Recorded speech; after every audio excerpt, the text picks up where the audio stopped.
Welcome back to the Dfs Sweatshop. I am your host, the Dfs Jerusalem, man. You can follow me, of course, on Twitter at Dfs Jerusalem. Yo, we got the homie. Let me pull up my Twitter real quick. At Dfs, where you can find me. If you're not following me on Twitter, something is wrong with you. Get with me. I got the homie Mirage5, also known as Ronald Ice Coley, in the spot again with us tonight, man. What's going on, big bro? Oh man, nothing much, man. Just waiting for the week 2 tomorrow, man. Got everything kind of set out the way I want to do it, and let's see. Hopefully everything turns out well. Well, yo, week one. It, this is I'm just speaking for myself. Was hmm not Week one was not awesome. There was a lot to be desired in terms of my week and stuff. It was. I didn't. You know, the process was there. The thought process was there. It just didn't. It didn't all pan out for me. It just didn't. So Oh yeah, how was your yeah, week one? yeah. I mean, it was okay. I pretty much broke even. Had a few come through with Rogers doing a little bit less than expected, but I mean, all in all, I think it was a learning week for me. Just to see where a lot of these teams are at. A lot of the new changes that were made. We can kind of see where that's going. So I think after this week, I think what I will have an even better handle on it. So for me, it was just kind of a learning week, and hey, I broke even, so that was good. So hopefully we can get over that hump a little bit this coming week. Now we are looking for success. We are looking for success. We are looking for revenge. We trying to get in this week. We Oh are yeah, definitely trying to get in definitely, this week. definitely, and absolutely. and of course, I mean, we're gonna roll through, go through each item game by game. Of course, as you can tell, man, I'm working on RotoQL. It is actually my favorite tool to use in terms of all of my DFS, MLB, NFL, NBA, and they don't pay me to say this, so that means they should pay me. Now we've got the season average projection here. We can't use the Pro Football Focus. They have different projections. They got Pro Football Focus stuff, Draft Shark stuff, the last 5 games, perfect lineup stuff, DFS Guru, and all of that stuff is paid content. What we're doing here, this is the season average stuff. This is just not not like groundbreaking research here in terms of the stats. But that's not what we're looking at. We're not looking at this for stats because we have our own view of the games. We're looking at this for the template and for how the games are set out and laid out for us with the point totals and the spreads on either side. All right. So first things first, man. I got the Iceman in the spot with me. What are some of your overall thoughts about this week 2 NFL slate? Like overall thoughts. Well, I mean, you're looking at a couple of games that have high over unders. Obviously, New England and the Saints, and then you got Green Bay and Atlanta. And obviously, a lot of the concentration of the ownership is going to be with those two games. But I think there's some other games that warrant a lot of our attention to. If you know what I'm saying, if you want to try to get an edge on some ownership, there are a lot of other games too besides those two games that I think might even be fantasy goals. So yeah. And see, and that's what we're looking for. As a group, man, we want to pick up the stone that's unturned. Like, you know what I mean? Like we want to find the gem. We want to get exposure to that thing that everybody probably else won't. And a lot of times we can do that by just playing some of the chalk, man. Because people try to get so cute and contrarian. They try to get so cute and contrarian that a lot of times, man, yo, you can you can just play the chalk and do Uh, well. yeah, And yeah. and that's kind of a segue into my view of the week. I'm gonna tell you, I love paying up for quarterback this week.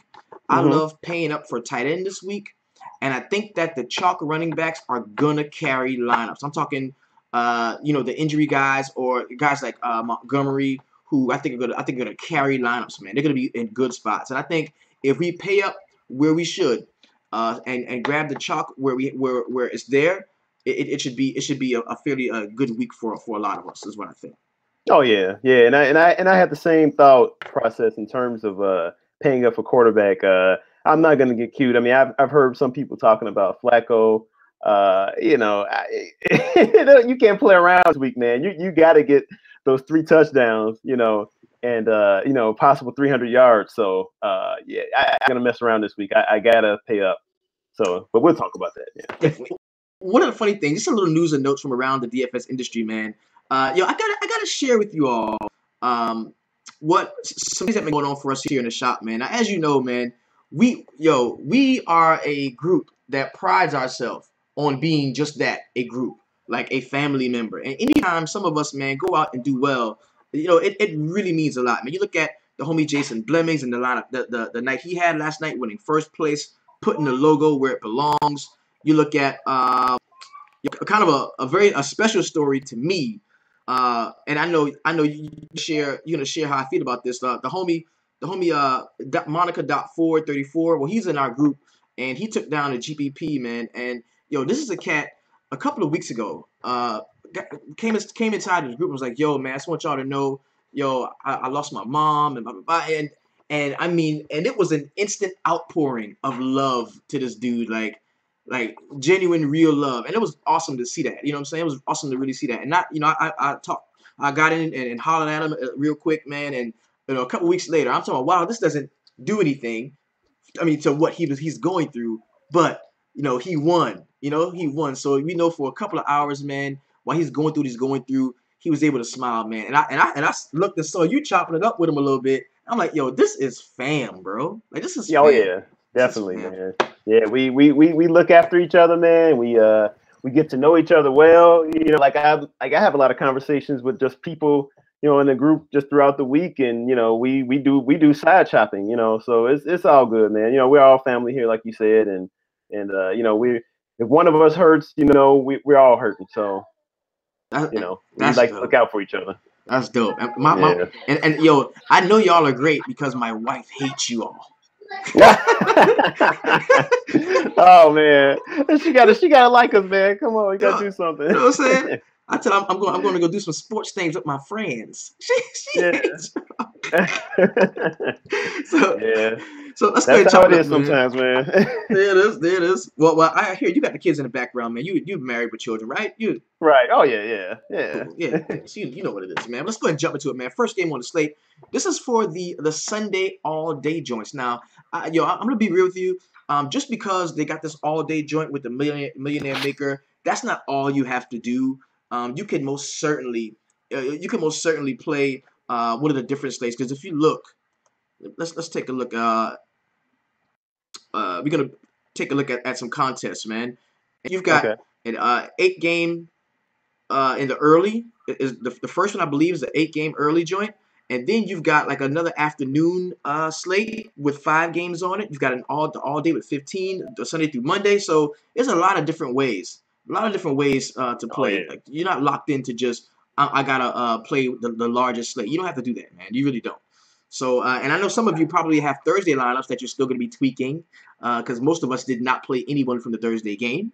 So, oh man, let's jump right in, man. First game, we got the Cleveland Browns and the Baltimore Orioles. Now, and please, man, help us out along the way. Any injury news that you may have, I know you've been doing some research. Definitely let us know. We've got the Cleveland Browns here, Baltimore Ravens. We got a 38.5 point total here. Baltimore looked pretty good defensively in Week 1 against Cincinnati. Can we throw this Baltimore defense, a 7.5 point favorite to Deshaun Kaiser and the Cleveland Browns? Can we throw this defense at them? I think you can, and in fact, that's primarily what I'm doing, because if you look at that first game, and I don't know what you saw, but I mean, I saw Kaiser kind of running around, looked like he was out of control a little bit. He settled down as the game progressed a little bit, but saw a lot of rattle there. I mean, of course, it's to be understood that was his first game, but now the second game, he's on the road against this tough Baltimore defense that shut down. Yeah, they shut down Cincinnati, which is kind of like, okay, who probably wouldn't do that at the days, but we know they're a great, and I really think the rookie is going to be thrown to the wolves here. I mean, that over and under total, that tells you something right there. I think Baltimore might be chalk defense, but I mean, I think you got to play them anyway, because they're going to force them to make some mistakes, probably get a few interceptions, get a few sacks. Hey, I think this is the defense to have this week, to be honest with you. And I want to piggyback that because okay, and I want to put this in two different mediums for you, two different spectrums. We look at what the homie did on Thursday night. Deshaun Watson, Deshaun Kaiser. We look at what both of these cats did. Um, Kaiser, they both probably had the same epiphany. The play breaks down. They realize, wait a minute, I'm faster than everybody on the field right now, and they both take off. Uh, Kaiser scores a touchdown.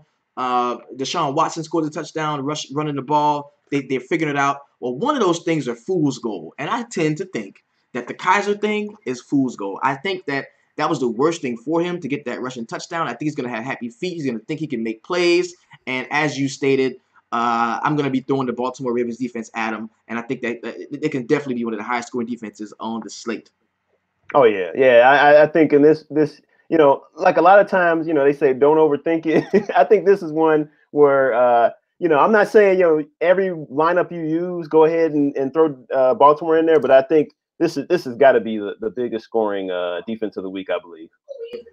All right. Well, so now in terms of offenses, man. Now, if you're going to see Baltimore play well defensively, that means their offense should have the ball a few extra possessions. But do you want to entrust that to a guy like Flacco? Do you want to take a shot at some of that cheap chalk guys like Jafarius Allen? Buck Allen's a guy that can get some receptions out of the backfield. Are you looking because if you're playing the Ravens defense, that's saying that you kind of going to like the running game, right? Yeah. Typically, yeah. You're gonna have a tough choice though because you got you got Buck Allen and you got West. I think West is the better runner. Mm-hmm. Although Allen is let's see, I'm looking at these projected usage rates. West is slated to get more usage than Allen. So I think, that's a tough choice. Like you said, getting that correlation between the running back and defense is a good thing because I think you're going to see something similar where Baltimore is up big late and then they're just going to run the ball. And I think in that instance, Allen is probably the better guy to have. So, and he's pretty cheap too. So, yeah, that pairing probably would be pretty good. But the only thing about Allen is he is just not – he lacks breakaway power. He doesn't have much speed. He's pretty much just a guy that just runs and just falls down after 3 yards. So, you're kind of taking a chance there if you do go with him. So, but yeah, it makes sense. But, between West and Allen, I think West is a better runner. Obviously West has more, he gets more passes out of the backfield as well. Neither of these guys really do much if you look in terms of what they've done over the past year. If you look at the logs, Allen is West has just done just much better. So, I might go with West in this instance. Okay, and I will split the difference on that because I like Jafarius Allen more. Number one, okay. he's cheaper, and number two, he's better a better receiving back out of the backfield. Any interest in any of the Cleveland guys in that underdog 7.5 point role here? Oh no. Moving. and that is the beautiful thing about NFL. If I don't like a game, I'm not playing. I don't like it. I'm not playing it. I don't have to. Yeah. I just wonder what they're gonna do when they get down big and don't get me wrong, Crowell, he's a decenter. I actually think he's decent. I actually played him last week and played him a few times last year, but there's the game script is just not set up in his favor, and that's just you're asking for trouble. Right. Let's move on. We got the next game. It is the Buffalo Bills and the Carolina Panthers here. We got Tyrod Taylor at 5.3. Cam, my homie Cam Newton, who I loved week one, really let me down at 6.5. The Panthers are favorited at home by 7. 43-point total here. This is a 1 o'clock game. A lot of interest was in Shady last week, and it was well deserved. He went out, had an awesome game. Didn't see much in the passing attack, with the exception of Charles Clay going out and catching a couple of passes and a touchdown. What can we see the Buffalo Bills do against this Carolina defense that I think last week didn't play well, but I think they can play well this week? Oh yeah. I'm looking for Carolina to really win by at least 10 points here. The defense we all know is it hasn't been what it's been in the past, but it's still a solid defense. Buffalo offensively, Tyrod Taylor is he's decent, but he has his limitations obviously. LaShawn McCoy, another guy who's obviously he does, he's pretty good. He's a pretty good runner. He's a dual threat, and that's the kind of stuff we like to get, these dual threat running backs. And I can still see LaShawn McCoy doing, okay, but to come up against Carolina in this situation is going to be it's a bit of a negative here for McCoy. So we'll see. I mean, the tight end Clay, he might get off a bit, and I'm looking at him as one of my tight ends. He's in my pool. So Clay. I mean, let's hope that Clay can keep getting the targets that he got last week. And if you look last year, he kind of started to get a little rapport, I think. And he was getting over 5 targets a game, which is pretty good. And last week he even got 3 red zone targets. Is something that we're really looking for. So tight end kind of being kind of random or volatile. But in this instance, it makes too much sense. I mean, Carolina is not, typically hasn't been good in the last year against the tight end. So I think you can use him pretty confidently. And isn't that funny? Because, you look at Luke Kuechly, you look at Thomas Davis, and you think these guys are really good cover guys against tight ends. And that just hasn't been the case over the last few seasons. So Charles Clay, a guy that can definitely, continue to serve as a safety valve for Tyrod Taylor, definitely a guy that I can use. I think he will be a really solid correlation play, because I do think that I was a week early on the Panthers here. And I'm going to go right back to Cam Newton. I'm going to go right back to the Panthers and stack, actually, because I like Cam Newton. I like Jonathan Stewart here at 4.4.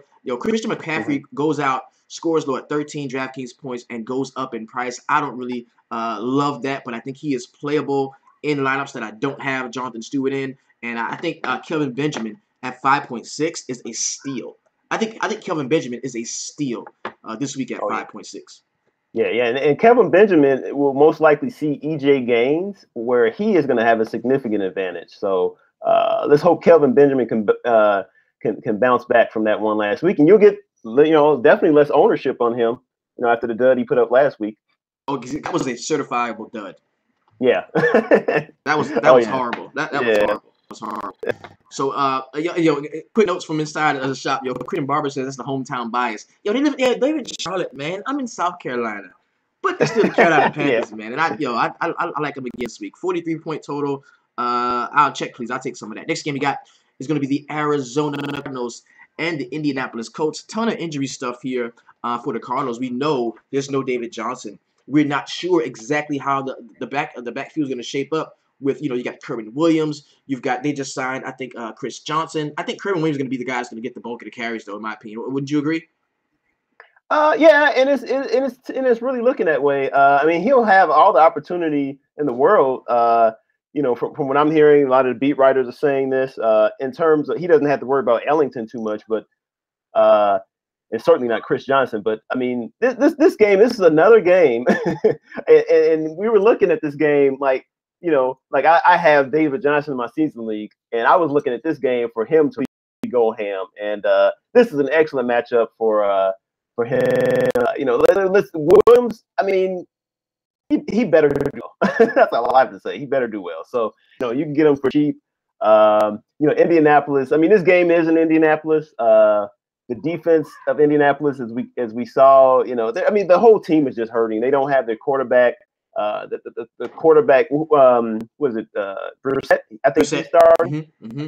Yeah, Brissett is starting, so that's going to be a negative. So I see Paul Harless just said Brissett starting at coach for 4,600. Yeah, but I say no. I can't do that, man. I'd like to get some stars in there, but not at that cost. I mean, Buffalo is a decent defense too. You look at the matchups. It just this game just screams Arizona blowout. So they're favored by 7 points. Only way it stays close is if they're just not able to run the ball. If Williams for some reason can't do it.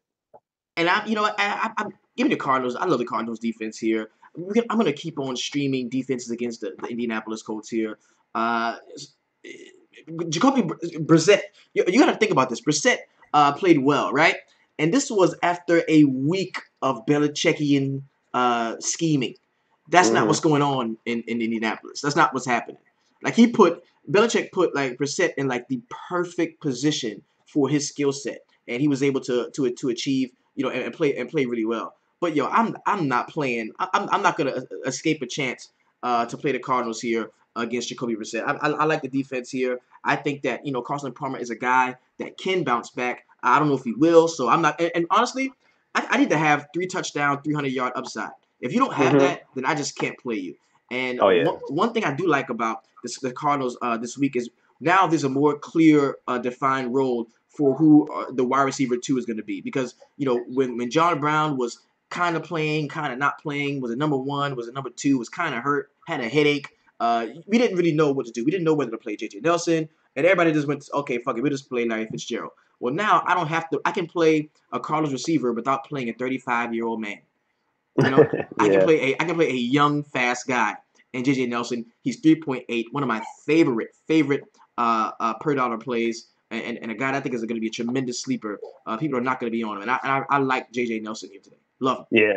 I mean, to be honest with you, Arizona, if you look at the matchups, I mean, Larry Fitzgerald is going to be seeing Nate Harrison. They don't have to worry about Vontae Davis at all. I mean, this game is really set up for Carson Palmer to do well, but can he get that 300 yards upside with 3 touchdowns? Something tells me no, but it wouldn't surprise me if it did happen. Right. So no love for any of the Indianapolis players on the other side. And, no. We are Xing teams out, bro. We are getting rid of motherfuckers today. We ain't playing. Cleveland and Indiana, you are dead to us. We're not playing. Just exclude them. I'm going to go ahead and close them bitches off quick. Close the door, bitch. Next game we got is the Tennessee Titans and the Jacksonville Jaguars. We got a 41.5 point total. Sort of low, sort of high. It's only a 1-point differential here. You've got a projected score of 20.3 for the Jags and 21.3 for the Titans. Marcus Mariota, decent last week, showed that if he gets loose and he gets free, he could get to it. But we saw the Jacksonville defense come out of nowhere, man. The addition of Calais Campbell really helped him out a lot coming off of the edge. We've seen a linebacker play with Telvin Smith and Paul Posluszny just be lights out. What can we expect for this Tennessee offense going to Jacksonville to take on the Jaguars here? Well, you know what? It's going to be tough for Tennessee to get their offense going, because we all know that the cornerbacks of Jacksonville are just really good, and they we saw what they did last week. Albeit that was a bad quarterback situation in Houston, but still, this is still a well-regarded defensive back for Jacksonville. So I think Tennessee, if they're going to win the game, they're going to probably need to run the ball. Passing is probably out of the question here. But who are they going to run the ball with? I mean, it looks like Murray is not getting the touches he has in the past. So that's a bit of a concern. So as far as the wide receivers, I mean, Corey Davis, he looks good. He looks like he might be an up-and-coming player. He had 10 targets last week. But I mean, this Jacksonville defense is nothing to play around with. So I mean, and while I wouldn't completely rule out some of these guys, like Murray or even Mariota, I can't. They won't be very high on my list. And for me, this kind of spells like a 3-man stack for me for Tennessee, because I think that a lot of folks are going to jump on Jacksonville. I think that what happened last week was an aberration. I don't foresee them being this great juggernaut defense for the entirety of the season, and that's why I like Marcus Mariota here. I like Eric Decker, and I also like Delaney Walker. I like Walker. Yeah, I got him on my list, definitely. Yeah, I see some people here saying that Fournette is going to get 20 carries. Yeah, and I forgot to mention that Fournette, I definitely see this game really playing in his favor. I think he can. I think you're going to see him with a big game here. So Blake Bortles is nothing to play around with. In terms of him having actually a good matchup this week. But despite the fact that Tennessee is quietly a good run-stopping unit, I still think Fournette can really do well. And, I wouldn't be concerned about playing him. I really wouldn't. I wonder what some scores for this game have been in the past, man. 41.5. I doubt the total has been like that. You know what I'm saying? Like, these teams these teams do play each other fairly hard, man. So you know. Oh yeah. But it's still early in the season, man. I don't know. I think Bortles, yo, this dude is 4.4, man. 4.4. And then Yeah. you look at people having to step in. Like it has Allen Hurns, Allen Robinson, Aurelius Ben, Marquise Lee stepping in. Like Marquise Lee and the homie from Arizona are the same price, and I'm probably gonna split the difference between those two cats, man. Because yo, I mean, he still has a lot of great weapons, and they're very cheap. Oh yeah. He has some weapons, but I mean, you know, if he can get out of his own way, maybe maybe he can do something with it, you know. Nice. Well, let's go ahead.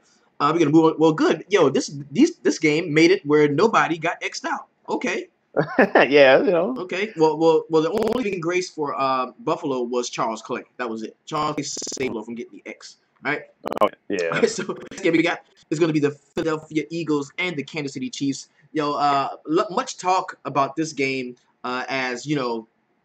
Oh, this is a revenge game for Andy Reid, blah, blah, blah. And I get that. If the Chiefs were going to Philadelphia, it would make more sense. But they're home at Arrowhead, and we have a 47.5 total. And this, in my opinion, could be one of those underlooked, slept on games because you've got Breeze at home against the Patriots. You've got Green Bay, Atlanta. I think people can overlook this game, and it can definitely be one of the highest scoring games on the slate. What are your thoughts on this one?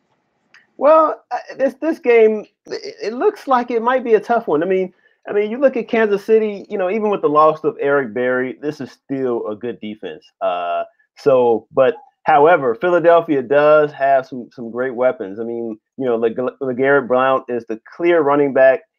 Here, you don't have to worry about anybody trying to take stuff from him. You know, maybe Sproles every now and then on a passing down, but Jeffrey is out there. You got Aguilar who did well last week. I don't expect him to repeat that, but you got Zach Ertz as well, and of course Carson Wentz is a good quarterback as well. So Kansas City, this obviously if you're looking at their side, I don't expect Alex Smith to perform like he did last week. And I expect this game to be more of a Kareem Hunt game again. I will go back to the well here on Kareem Hunt. The guy just looks fantastic. I mean, he just looked really dynamic, and I just wouldn't have a problem playing him. Tyreek Hill is another guy that I'm looking at as well in my player pool. Travis Kelce. This is a bit of a negative matchup for Kelce, but better days are ahead for him. So yeah, I would be looking definitely at Tyreek Hill and Kareem Hunt. Possibly. I mean, if you feel like, and I do believe Kansas City will score in the 20s, maybe high 20s. So if you believe that, you can definitely go with Alex Smith. I expect him to put up some decent points along with Hunt, and Tyreek Hill is a stat. Now, and to your point, the beauty of Andy Reid offense is that he's gonna play to Alex Smith's strengths. He's always has.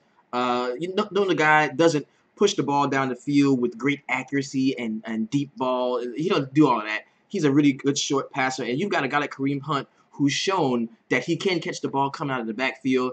I like you said. I think Kareem Hunt is in play. Tyreek Hill most certainly is a guy that you can look at. Very dynamic player. That's gonna make me like Alex Smith a little bit more. Still priced at 5.7, so he's very usable.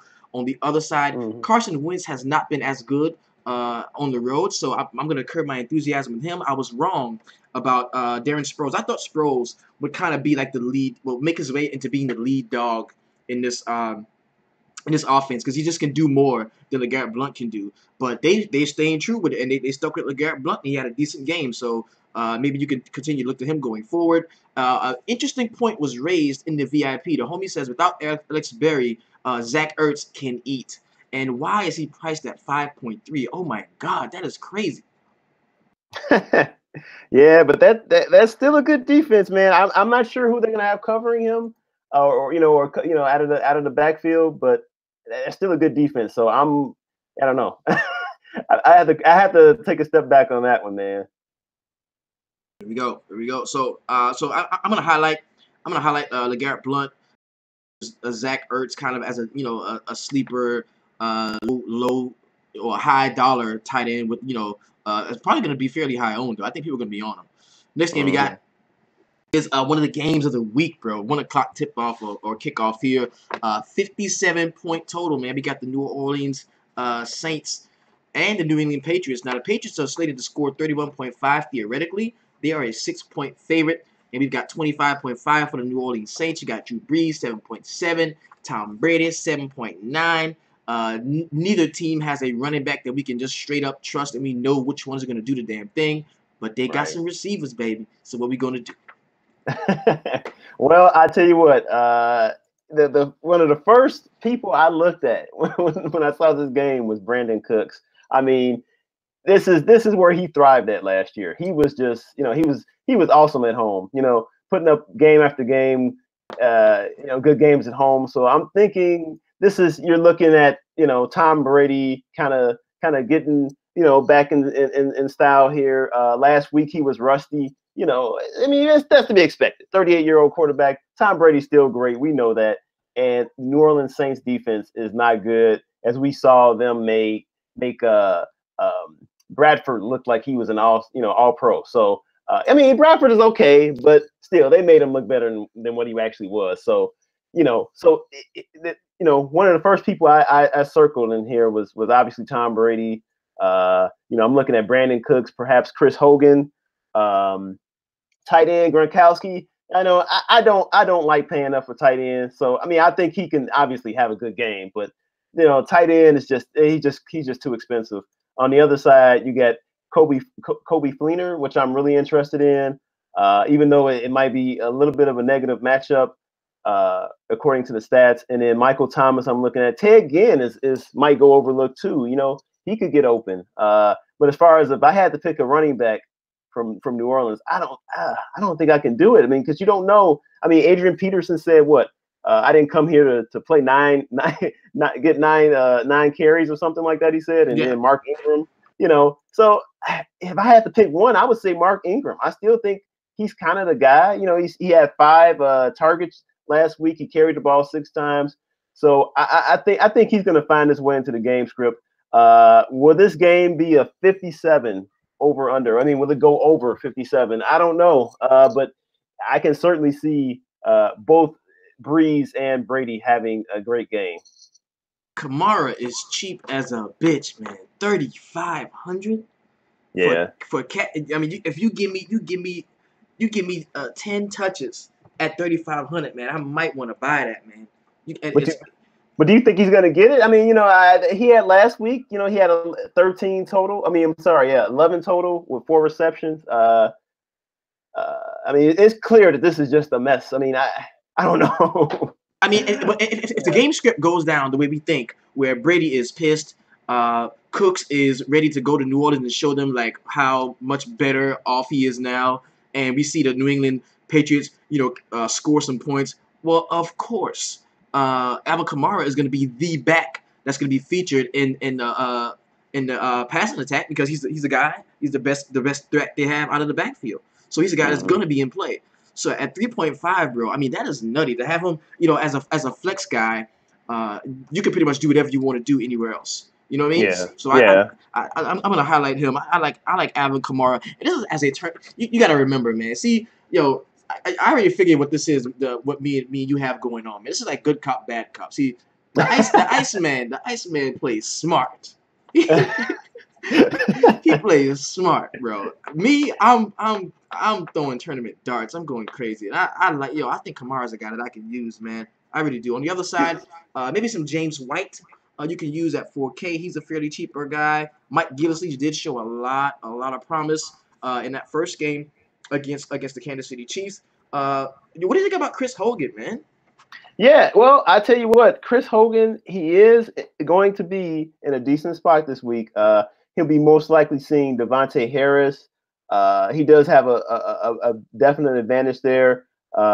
So I mean, he should get at least 5 to 7 targets, I would think. I mean, the only thing if you roster him, you got to get a touchdown from him, right? Because I mean, I just see in terms of I see Brandon Cooks getting the bulk of the targets here, and then we don't know how Gronk is going to play out, even though someone in the chat mentioned that Gronk looked slow, last week. I mean, I kind of have to agree. Brad actually mentioned that.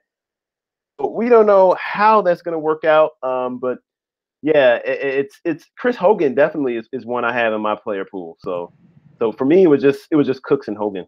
Right. For New And England. with Amendola being down, with Amendola being down, Grunt being priced up to 6.9, that's where it's at for me, man. It's gonna be Brady, Cooks, Hogan. I can rock with that like as a stack and be fine with it and be completely okay.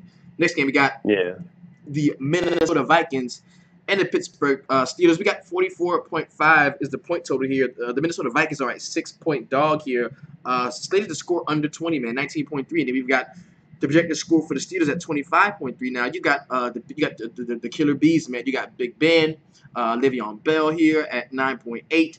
You've got you've got Antonio Brown 9.4. Eli Rogers there, Martavius Bryant. What do we think that the Pittsburgh Steelers offense can do against the Minnesota Vikings here? Well, I'll tell you what. If you look at Minnesota's games from last year on the road, a significantly different team in terms of like being able to shut you down. They can't shut you down completely. They can do a good job, but you can get through them. I mean, Antonio Brown has a good matchup. I don't care who's covering him, Xavier Rhodes, whatever. I mean, he is matchup proof. And even so, he still has an advantage over Xavier Rhodes. So Martavis Bryant is another guy people are talking about. He's actually against Trey Waynes. He's going to have his hands full. So I am definitely Brown in this matchup.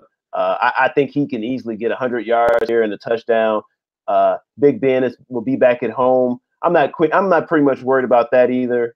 Even though when you look at the stats, Minnesota is giving up they're probably in the lower tier, the lower third in terms of giving up points to the quarterback. So I still wouldn't be afraid because Ben is just on another level at home, and we know Bell is going to come back and bounce back this week. I have no problem playing that stack. Minnesota side. Well, I'm sorry. Go ahead. You said you're talking about Roethlisberger, Le'Veon Bell, and Antonio Brown stack. Yeah, I have no problem playing that. Wow. Okay. Yeah. Okay. Yeah. I mean, like I said, if you look at the games that Minnesota played in last year, and this was going up against worse when they played against my Bears. With the fact that the Bears even got points, last year was a miracle, and the fact, I mean, this is Pittsburgh. This is a high-powered offense with Antonio Brown and Bell is going to come back this week. You can get these guys at a lower ownership just because of what Minnesota did last week and have them put up some good points. So is it the best situation? No, obviously we got some other games we're going to get to here that are better, but I think it's going to be a lower owned one that you can, roster with some degree of confidence. Okay. All right. Now on the other side, Pittsburgh defense, we've seen them struggle at times. We saw them struggle week 1 against the Cleveland Browns.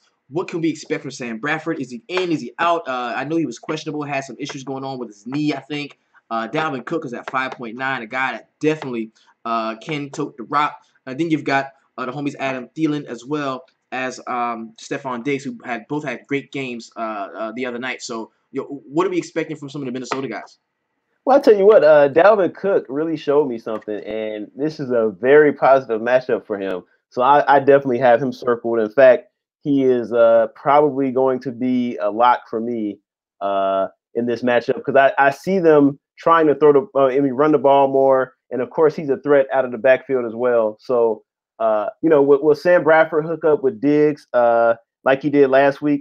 I don't think so. But if you look at the matchups here, he does have a bit of an advantage on Joe Hayden, which he'll probably be seeing most of the time. So Diggs is a guy that can do it as well. And in Pittsburgh, while their defense is good, they can be scored upon.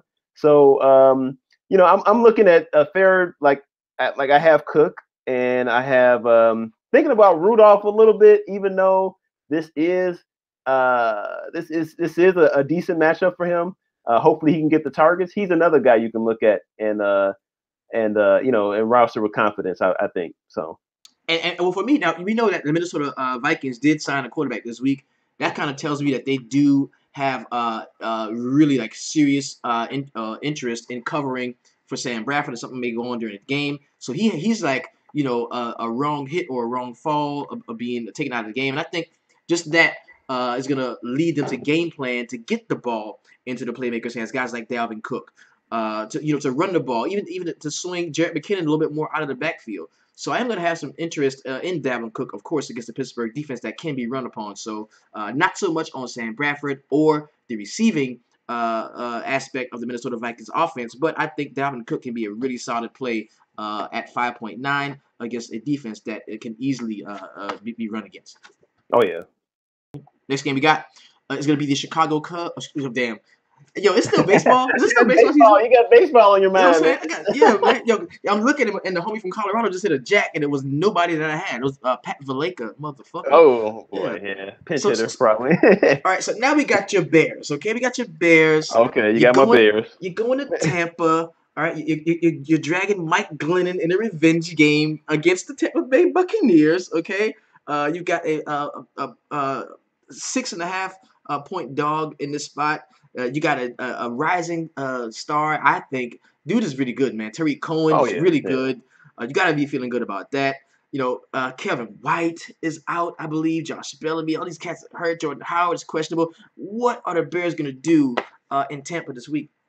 And are they even in Tampa? Are they in Tampa or are they in Chicago? They're in Tampa, yeah. Okay, they're going to have a game there. I think if the Bears want to make this game competitive, they must run the ball, and that starts with Jordan Howard. They got to get this guy back into running, with some confidence. It looked like last week he was kind of like he wasn't in the flow of the game. You know, he looked kind of like out of it. You know, and so I think if they want to win this game, they got to run the ball well, and I think. Jordan Howard is a guy I'm looking at. I know a lot of people won't roster him based on what you saw last week with Tariq Cohen, but this guy didn't run for over 1,300 yards last week. Last year for nothing. He is that bell cow kind of guy. So Tariq Cohen is definitely a back that they can utilize out there. You saw him even lining up as a wide receiver, so he can be in the game. Both of them can be in the game. So I think. As far as Mike Glennon goes, I can't roster him with any kind of confidence. I'm just not high on the guy at all. But I would definitely roster Howard, Cohen. Looking at when you look at their receivers, these guys. I know for sure two of these guys were on the practice squad. Deontay Thompson. These guys. And that's to be expected. Kevin White went down. Right. Kerman Meredith went down. So you got Kendall Wright, man, in the wide receiver 1 position, which he's not really. Everyone knows he's really like a wide receiver 3. But he has a decent matchup here. It's better than average. Can they do something? Yes, they can. If they happen to have some cohesiveness in the offense where they're running the ball, they can get it out to Kendall Wright, who has an advantage over Robert McClain, who he'll see pretty much the whole game. So, I'm looking at that, and Zach Miller is a guy who can like come out of nowhere and probably get you a touchdown. He's really cheap, so I wouldn't have a problem going there either. And I saw someone in the chat say they quote me, the Bears will win the game. I don't know about that, but TJ Cousins. yeah. So we'll see. But yeah, Tampa Bay. When you think about Tampa Bay, Jameis Winston, you just think the Bears' run defense is very good. But that would not prohibit me from using Jacquizz Rodgers in this spot. He's cheap enough. He should get at least 20 carries, I think, right? So, and he's also a threat to come out of the backfield as well. So I think this is a very good spot for him as well, even though the matchup may not be as great as you would want it. Wide receiver wise, Mike Evans, this guy is just a monster. But you do have to remember, it looks like he hasn't had a good history against the Bears. And that was only like 2 games, but So will that happen here? I mean, this Bears defense is just completely kind of gone. Freeman's gone now. So it's a different defense. So you can definitely have them pass wise. So can I roster Jameis Winston with thinking of 300 yards, 3 touchdown upside? I don't know if you could think about it that way, but close to it. Okay. Because I like James. You like him? Okay, yeah. I want Deshaun James. Jackson too. I mean, I forgot to mention him. He's going to be out there, and he's probably good for a bomb. I mean, I know they're going to throw it deep to him at least once or twice, Mike and they can connect to that. Yeah. Mike Evans is the obvious play. Mike Evans is the Oh, obvious yeah. play for everybody, and that's why I like Deshaun Jackson so much. Mhm. Price down under 5K. You can get a Winston Quiz Deshaun Jackson stack, and you could very well get 5 touchdowns, exposure to 5 touchdowns with those 3 players. I mean, you can get Jameis, throwing 3. You know what I'm saying? One to Deshaun Jackson, one to Jaquiz Rogers, and maybe even get Quiz running one in. So I like this. I'm a big fan of Jameis Winston this week. Like the price at 6.3. You even looked at Cameron Brake down here, priced at 3K. He's a guy that I do want to get some exposure to as well. I'm all about the Tampa Bay Bucks offense this week. I really am. Yeah, and a lot of people are agreeing with you. Stephen Davis says he thinks Deshaun Jackson is the play. A lot of people are liking Jaquiz Rogers. Although Alex thinks that it's going to be a sloppy game, and it could be because this is their first game, and they've been off for a while. So, but I still, they're itching to get back out there, and I think you're going to see a lot of their best tomorrow. Exactly. Yeah. Right along. We got the next game on the slate. This starts the 4 o'clock games, man. We got the Miami Dolphins and the Los Angeles Chargers, man. The Chargers played a really tough game against the Denver Broncos last week. Mm-hmm. And I'm telling you, man, a lot of people are on the Chargers, man. I think Phillip Rivers can easily be the highest owned quarterback on the slate this week. I really do. I think at 5.8, because everybody's saying, "Oh, I'm playing Brady. Oh, I'm playing Drew Brees. Oh, I'm playing Ben Roethlisberger. I'm playing this guy." But when you get in those areas where you're looking and you've got Jay Ajayi, and you got in your lineup, you got Jay Ajayi and Tom Brady. When you can go down to Phillip Rivers and get all the way up to Le'Veon Bell, you know what I'm saying? Yeah. People are making those changes. Like you say whatever you want to say right now, but the closer we get to lock, you're gonna be moving down to Phillip Rivers and paying up to those skill position spots. People are gonna be doing that. So I do think that Phillip Rivers is going to be one of the higher owned quarterbacks on the slate, and for that reason, man, I'm going to eat some of that chalk because I like him. I think Melvin Gordon is a really good spot. He's priced at 7K. That's kind of it's going to separate the men from the boys, man. If you're only going to pay this much for Melvin Gordon if you really like him.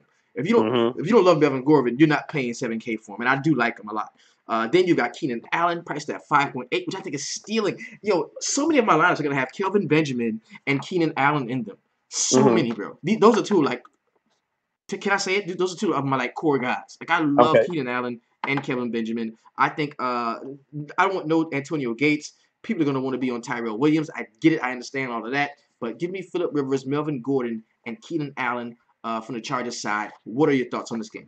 Oh, yeah. To be honest with you, Rivers is one of my guys that made my final list. I think here this is a very positive matchup for him. In the fact that you get to get a great running back such as Gordon in this kind of game where it's a positive matchup for him as well. All across the board, this is positive matchups for even the tight end. Antonio Gates. I don't know. That whole situation with him and Henry, I don't know. I'm not willing to mess with that. But as far as Phillip Rivers, yes. Gordon, yes. Allen, yes. This is really going to be a good spot for them, and I expect the game to be kind of close as well. The over and under is 45.5. Miami with Jay Cutler coming out with their first game. Miami's expected to try to run the ball a little bit with Jay Ajayi. I mean, they have Devontae Parker, who everyone loves, who I love as well in this game also. But I mean, Jay Cutler, he is what he is. He's gonna be a decent quarterback. But I'm really looking at San Diego to have some the fantasy impact here, and I would be willing to definitely stack them. Now, and how much does the first game in the new Charger Stadium, like how much is that? You think that's going to factor? We've got a couple of those situations this week too. Do you think that adds an increased excitement and them wanting to get that win, their first home game?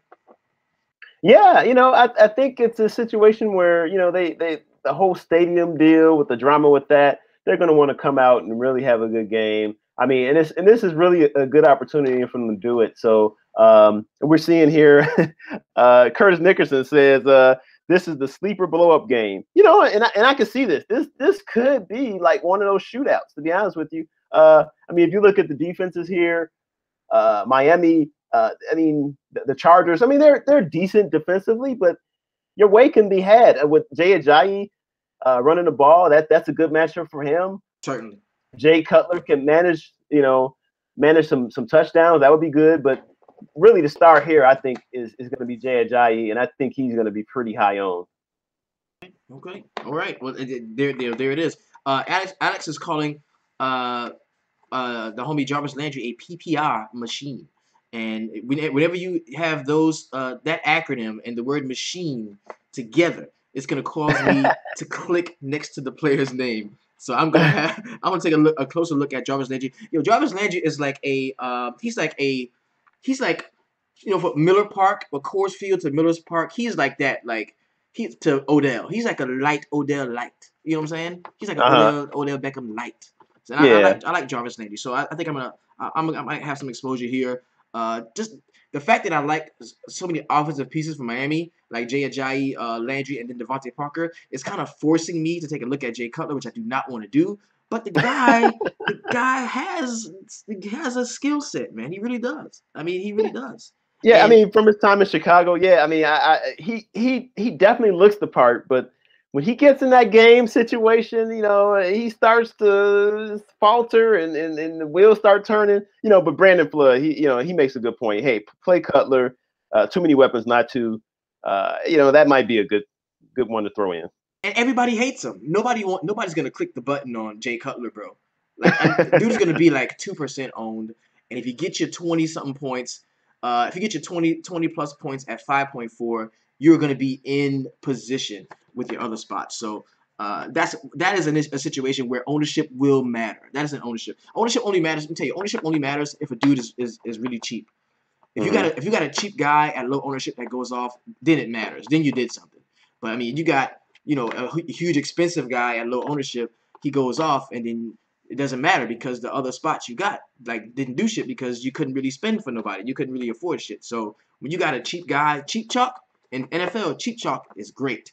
Great. Yeah, right? yeah. So let's move on to the next game. We got the New York Jets, and the Oakland Raiders. 13-point favorite here are the Raiders in a 43.5-point total. We got Josh McCown at 4.5. Hate him. We got Derek Carr at 7.2. He's priced up just a touch. We have seen pretty solid defensive outings in the past from the New York Jets here. They sent over Sheldon Richardson to Seattle. They don't look as tough against each other on the run. I kind of love Marshawn Lynch here. I think they're going to bang on the Jets here and run the ball against them a lot. I really feel like this is the week, the first week we see Marshawn Lynch score a touchdown. I think isn't this the first game for them in Oakland? Oh yeah, yeah. So this is like a theme this week, bro. It's like it's happening like this. So I don't like love completely. Oh, I gotta get some Derek Carr. I gotta get some Amari Cooper, Michael Crabtree. I mean, I'm not stuck on it like that. But I definitely think that Marshawn Lynch can be a guy like he's like steadily rising as a core play, like adding him to my list of core plays. I love Marshawn Lynch here. On the other side, I want no exposure to anybody that has on green. What do you think? Yeah, we've arrived to the next team that we're going to completely exclude, and it's the Jets. So forget them, man. There's nothing to be had over there. I mean, come on. I mean, it's this team is just going to get blown out. I mean, the Raiders are going to run the ball. I mean, this is one of these games where you can just see the game script just from a mile away. They're going to run the ball. With Marshawn Lynch, like you said, if he doesn't get a touchdown, I'll be surprised. and he is definitely one of my plays that I'm looking to lock in some lineups. So and then Cooper, Crabtree, Seth Roberts going to come out from nowhere and still a touchdown. You know how it goes. So they're going to be up by so much. They're going to start running the ball. The Jets, I mean, they might put up a little bit of a fight, but I really don't see them scoring much at all. Maybe 6 points or something like that. Right. So Oakland is going to just blow this game open. I'm definitely looking at those players. Like as far as Carr goes, I mean, if you pick some of those receivers, you're saying also that you want to pick Carr a little bit, but he might be a little bit too expensive in this blowout for me to pick. So I would maybe have to just go with a one-off from Oakland. Now, and what that means to me, since I like Marshawn Lynch so much, it automatically makes me want to take a look at the Raiders defense. Okay, and you look at the homie Jonathan Adams says Raiders D will be low owned, 2%, 2K less than the Ravens here. So they're priced at 3.5 against a horrid offensive team as a huge favorite. Doesn't it make sense to roster the defense that has like the highest point differential on the slate? Like, doesn't that make sense? And I don't think a lot of us are going to do that. Oh yeah, definitely. Yeah. Because we just see the Oakland Raiders as an offensive team. But I can tell you, man, this dude is from the Bay. Marshawn Lynch is Oakland. He is Oakland, and they are going to make sure he scored a touchdown in their first game home. That's why he left. This whole thing about Marshawn Lynch retiring was because they did not give him the ball and let him score the touchdown in the Super Bowl against the Patriots, right? So that's his whole thing. That's what got him to Oakland, and he is going to get the ball. Like, he is going to score a touchdown, and I would venture to say 2 are going to be on deck for the homie, and I'm going to have my fair share of Marshawn Lynch. Yeah. I mean, this offensive line is just so much better for him to run behind, so he's got to be enjoying it. So, I mean, if you look at the cornerbacks that these guys be facing, Cooper, who I like him, but at the same time, I'm kind of wary of him a little bit. But Crabtree, definitely, I'm looking at. They've got positive matchups. So, someone mentioned in the chat that Lynch might only get 10 to 15 carries, I guess, if they're up big, but he's going to score a touchdown. He's got to. So exactly. So he might even score 2. I mean, sure, they may not let him play with like 6 minutes left in the fourth, but that would be the extent of that, I think. Yeah, but by that time the damage is done, bro. I mean, by that time, definitely. This whole thing, man, it's a lot. Sometimes it's a lot bigger than just looking at the numbers and the stats. A lot of times, man, I'm tell you what really makes me, what kind of thing sets me apart from a lot of people is, you look at storylines, man, and storylines really do help you I mean, how many times have we seen like the perfect storyline pay off? And you look at, this guy being an Oakland guy, going back the first game there in the new Oakland Coliseum, and they're gonna want to give him the ball early and often. He's gonna get his in the first half. By the first half, bro, he's got 60, 70 yards and a touchdown. I'm telling you, it's a bold call. That's what it is, and he's gonna play in the second half as well. So yeah.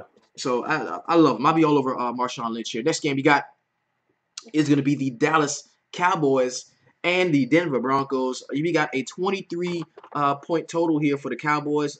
They are a 2.5 point favorite. We've got the Denver Broncos 2.5 point underdog here.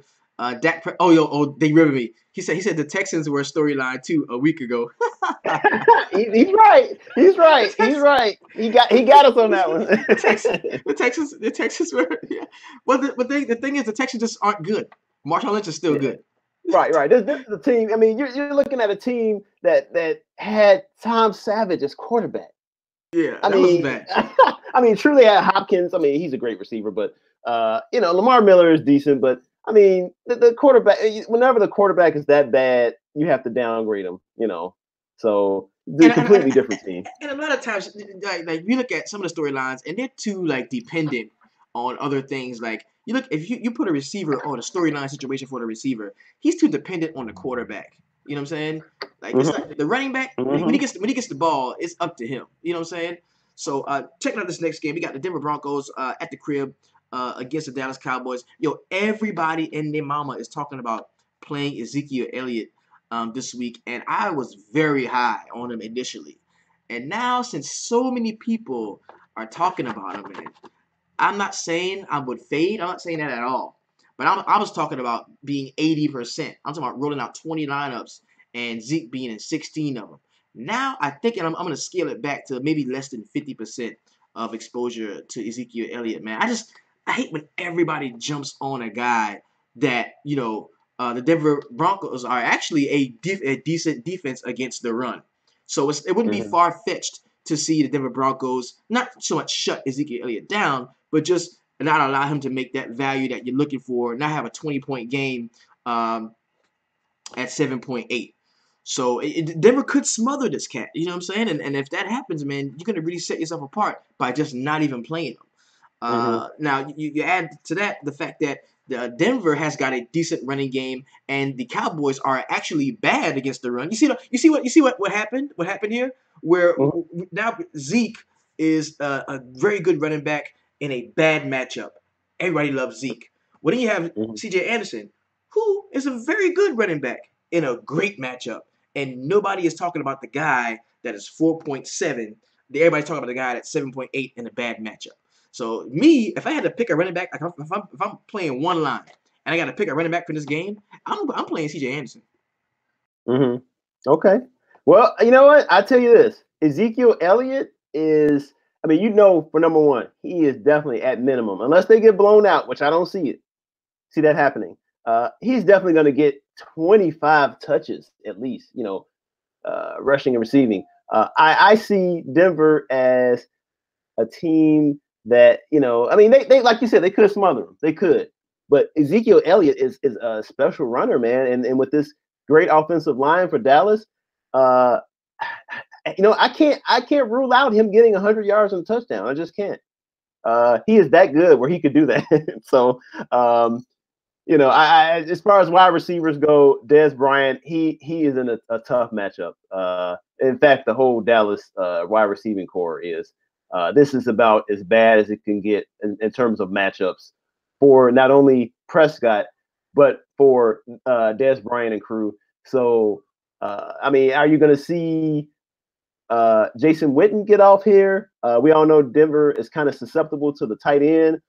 And I think if they do stay competitive, it will be because of Ezekiel Elliott. So, yeah. So, yeah, I mean, you're looking on the other side, Denver. C.J. Anderson, like you said, he's a runner. Can I see him getting the 25 touches he needs to kind of justify his price? I think he can. And I think he can do decent here. As far as the receivers go, Simeon had and I can see him.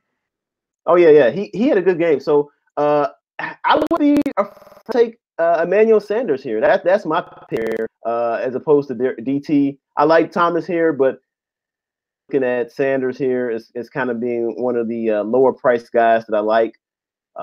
So that's what I'm thinking here. So you like in Trevor Simeon, maybe some C.J. Anderson, Emmanuel Sanders is a guy that you like at 5.2. That's one of the cheaper stacks on the slate, bro. And Dallas is not great defensively. They're just not, bro. They're not. Yeah. They're not. Especially on the road too. So. In Denver. So you look on the other side. We talked about it. A lot of folks are going to be on Zeke. I'm going to have some exposure. Don't get me wrong. I'm not going to go ham. I think Dez at 6.6 is very cheap, but like you said, the matchup is not very favorable, man. Those are some great corners the Denver Broncos do have. So I would temper my expectations there with him. So all we got from Dallas here is going to be Ezekiel Elliott. That's all we got. Next game we got is the Washington Redskins and the Los Angeles Rams. Jared Goff, 5.1, still very cheap. Kirk Cousins, 6.1. We got a 45-point total here. Minus 2.5 is going to go in favor of the Los Angeles Rams. You got Todd Gurley at 6.8. He's priced up just a touch. Sammy Watkins is at 5.2. Not a lot that I like here in terms of offenses on either side. Like I don't love like a group of these players offensively, but I think that Goff is a guy that you could take a look at, as is Todd Gurley and maybe some Cooper Kupp at 4.1. On the other side, the most I could probably do here would be pair Kirk Cousins with either Terrell Pryor or with Jordan Reed. I wouldn't play three of them. I would just pair him. A two-man stack is the most that I could get from this. What do you think about this? Yeah, well, in terms of this game, this is a bit of a tough one because the Rams defense, I mean, we saw what they did last week to Indianapolis. Of course, that was Indianapolis. That whole situation was crazy. So, but now they're going to step up in competition here with the Redskins. Does get. I mean, this is a bit of a positive matchup for Kirk Cousins and the receivers here. So in terms of who I would take, I mean, you look at Terrell Pryor. He made my list as a guy that I'm really looking at here. I mean, even though Tremaine Johnson, he'll see Tremaine Johnson for the most part. I still think Cousins can get him the ball, and they can perhaps hook up for a touchdown. The running game, this running game is just terrible. So they're gonna have to do it through the air, and this is where Jordan Reed might come into play as well. He's kind of expensive relative to what he did last week. He only had 5 catches, 8 targets. I mean, if you're paying as much as you are for him, you want him to at least try to score a touchdown. Can he do it in this instance? He can. I mean, this matchup is really. I'm sorry. Oh, I'm sorry. Not that's for wide receivers.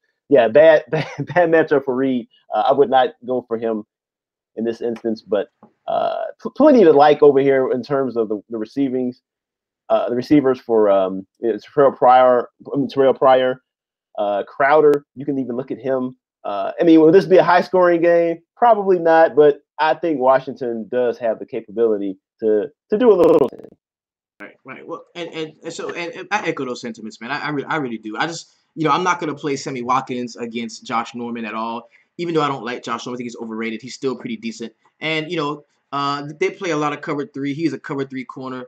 So I definitely see him being able to stay with Sammy Watkins, or at least lead him into a safety like he does in that cover 3 defense that they do play. So don't really have a ton of looking at Watkins here. Kupp, Gurley, Goff, maybe pairing Kirk Cousins with one of the receivers he has. Moving on to the next game, we've got the San Francisco 49ers and the Seattle Seahawks here. Now, this is actually the defense that has the highest point differential on the slate. It's a 42-point total, but the Seattle Seahawks are slated to win this game by 14 points. You've got Russell Wilson, 6.8, a guy that I don't normally play until later on, a few games more into the season. You've got Brian Hoyer at 4.5, a guy who I have no interest in playing. And I think that the 49ers could be another team that I completely X off of my list. What do you think about, maybe some Carlos Hyde? Because people are kind of high on a couple of these cats, man. I mean, you look at Carlos Hyde, he had a decent game, I believe, last time out. But I just don't like him here. I don't. No, you have to X him out, man. This is negative matchup across the board for the quarterback, running back. I mean, the receivers might. I mean, if you don't throw the Richard Sherman side, you might complete a few passes. I mean, this game is going to just be a nightmare for San Francisco. You can't pick any of these guys with any kind of confidence. You look at it on the other side. We don't know who's running the ball for Seattle. I mean, is Thomas Rawls back? I think he might be back, right? I think I'm looking here. I don't see any tags on him, any injury tags, but I just don't see much out of that running game. I mean, Russell Wilson, he does not, in spite of the badness of San Francisco, Russell Wilson has not had good fantasy games against this team. So I would be very apprehensive in taking Russell Wilson here. So as far as the receivers, I mean, obviously it's a positive matchup, but they're going to be just in control of the game. So I don't know how much they can do. You know me, like you said, I play it safe. I try to maybe my game is more perhaps suited for cash games, but I just don't see much here of an appeal for anyone here, to be honest with you. Now, Baldwin, maybe 6.7. I can rock with him, maybe. He's interesting. Jimmy Graham at 4.9 does interest me here. I don't love Russell Wilson. I usually don't play him, like I said, until a little bit later in the season. You don't know who's going to be getting the bulk of the carries, like you stated earlier. This game could be a very tough one, man. But I will have some exposure to the Seahawks defense, most certainly. Oh, yeah. A 14 point differential, man. I'm going to be there. So last game on the Sunday slate is going to be the Green Bay Packers going to Atlanta. The new Atlanta Coliseum opens. I think this is the second highest scoring total on the slate. You've got 56 points of the total here, and the Green Bay Packers are a 3-point dog going to the A. 29.5 is what the Atlanta Falcons are expected to score, and you got 26 for the Green Bay Packers. Aaron Rodgers, 7.4. Matt Ryan, 2.7. You got Ty Montgomery, going to be one of the chalkier running backs on the slate, 5.8. You got a ton of fantasy goodness involved in this game. I'm going to tell you who I like, right? I love Ryan, Freeman, and Julio. Give me some Julio. I love this dude in this spot. Yo, 6 games last year, he scored, he got less than 100 yards. The game after that, each game after that, where he did a sub-100-yard performance, he went the fuck off, man. And I love Julio Jones here, and I can pay up for him at 9.2. I think it's his turn. We're going to see the big three do the damn thing all year long. I'm talking Antonio Brown, Julio Jones, and Odell. They're going to take turns dominating. I think this is Julio's week. I'm all over him. That's probably going to complete my core of 4 plays that we talked about him already. On the other side, I think Ty Montgomery is most certainly a guy that I'm going to have to play because he's going to be in such a good spot. He's going to be chalk, so I'm going to have to eat that and play, which is going to make me like Aaron Rodgers some. And I think my favorite receiving option from this game, surprise, is going to be Martellus Bennett at 3.9. Not super in love with Randall Cobb or Jordy Nelson here. I think Martellus Bennett is going to be my favorite receiving option from the Green Bay Packers. What do you think about this one? Yeah, man. This is the game, man. With the most appeal, and for good reason. I mean, these teams just really ate each other up last year. I mean, you look at the records here. Aaron Rodgers threw for 287 yards last time with 3 touchdowns. He had a monster game. Even before that in Atlanta, early in the season, he had 4 touchdown passes. So this game, I'm all over Rodgers. Rodgers is my guy, my main guy that I'm rolling with personally. The past history is there. He's a great quarterback. He has tons of weapons. How can he not score 4 touchdowns? I don't know how. So as far as the running game goes, Montgomery, for some reason he doesn't really do it for me. I would be willing to maybe take a look at him, but I don't know. I really think they're going to pass the ball here. Yeah, that was a boldie. You just called A-Rod for 4 touches, but that was a boldie right there. Y'all heard that, Sweatshop? Yeah, you heard it. 4 touchdowns, man.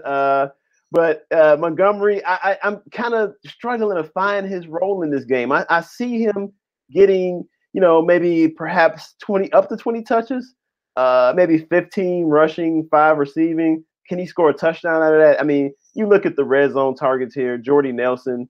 You have to pick him. You just have to. He has to be in your wide receiver conversation, in my opinion.